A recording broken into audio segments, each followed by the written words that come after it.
What is up, everybody? The Oracle at Motion is here. We are going to get your weekly reading underway for Tauruses and all my other Earth signs and anybody in the collective that connects with it. Just throwing this out there for everybody. To get things started, your Oracle card today from the Mystic Art Medicine deck is Innocence. As you can see, there's a lot of light blue in this, which is relative to the throat chakra, which is kind of learning to soften your voice but still speak your truth. Also, this Innocence is great around this time of year for connecting to some of the wonder of the season. Even if you're not religious, it's a very good time to try to find the magic in this time of year. It really is the end of one year and the beginning of a new cycle, so there's innocence in that. There's the innocence in remembering your childhood and how much wonder and splendor there was when it snowed. There's so many great lessons to be found here this time of year.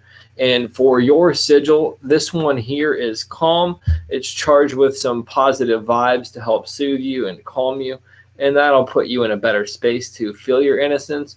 When we come and approach life with this inner stillness and calm, innocence is a natural byproduct of it.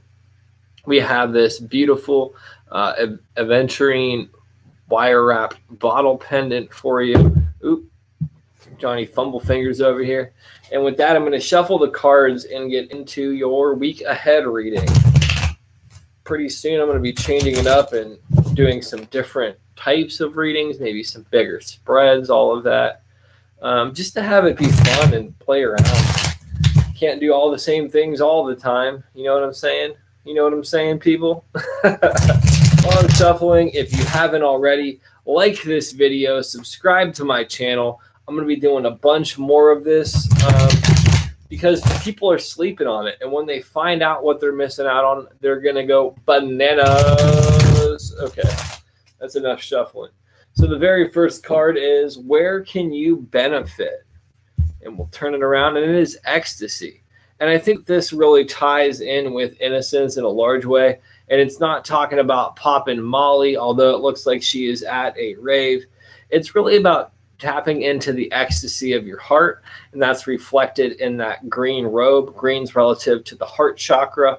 Also, that star down there is the pentagram, which is reflecting all the elements of things. So putting your heart into everything you do, tapping into the universal source of joy, and tapping into your light. On my other podcast, I talk a lot about doing shadow work and how much benefit there is there. And that there's a lot of truth in that. We do have to do a lot of shadow work, but we also have to enjoy some of the lighter elements of things that makes the shadow work actually worthwhile. So coming up, enjoy your ecstasy and your innocence, and the calm will help you with that.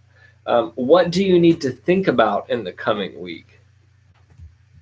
Okay, Queen of Stones, the bear. To me, this really indicates kind of awakening some of your respect for your sacral chakra, which is sexual energy and creativity. So maybe you've been kind of sex starved or creatively stagnant. You need to consciously make an effort to revitalize those things in healthy ways, because when sacral chakra energy isn't utilized properly, it can manifest itself in an abundance of unhealthy ways. In my own personal experience, that would be things such as anxiety, paranoia, worry, like creativity and imagination gone awry. The other element of that is the yellow there, which is the navel chakra or solar plexus chakra, and it's kind of awakening to a deeper sense of self. So when you tap into innocence and ecstasy, you can really tap into this deeper sense of self, and the sexual energy and creative energy can really help that. And it's about poking your head out of this cave that you've created and this hibernation that you've cultivated for security, and because things got rough. Oftentimes our sense of self and our creative elements will shut down when we need them the most. And this is trying to shake them loose in a positive way to help you with the new year. So get ready for that transition, because good things are on the horizon for you. What do you need to do? Oh, dedication. You have to really commit to this. And Taurus is being kind of bullheaded. Dedication might not be a problem, but sometimes we are dedicated unconsciously to our very problems. So this is getting dedicated to awakening the sacral chakra and the solar plexus chakra, or at least rebalancing it, tapping into your ecstasy and your joy and getting heart-centered and allowing innocence to flow through you, aided with calm. And you can say, how can you be dedicated to that? And it's really becoming grounded in there. And then that blue, being grounded, but also having this loftier perspective that is underneath your grounding. Like your groundedness is supported in faith in a higher power and tapping into this green of the heart chakra there. So finally, we come to the challenge. The challenge for you is jealousy. The challenge for you is all of the heartache and all the old wounds that you have suffered, and letting that go, and understanding that you can allow innocence back into your life. Because oftentimes we lose our innocence, not so much because horrible things have happened, but because we assume that horrible things always will happen. And the more that we consciously carry this attitude of this always has been, so this always will be, we will begin to get the results that we want the least. In my own experience, oftentimes when my attitude shifts towards what I don't want, I surprisingly get what I don't want. And just as an example, how many times have you said to yourself, oh, well, this is going to happen, and then it does happen, and you're never surprised by it? Have you ever consciously thought about this on a deep level, that your attitude and how you approach the situation is actually what caused it and imprinted the energy on the cosmos? Because for me, tarot shows you the most probable outcome of things, but we have options and free will to choose what we want to occur.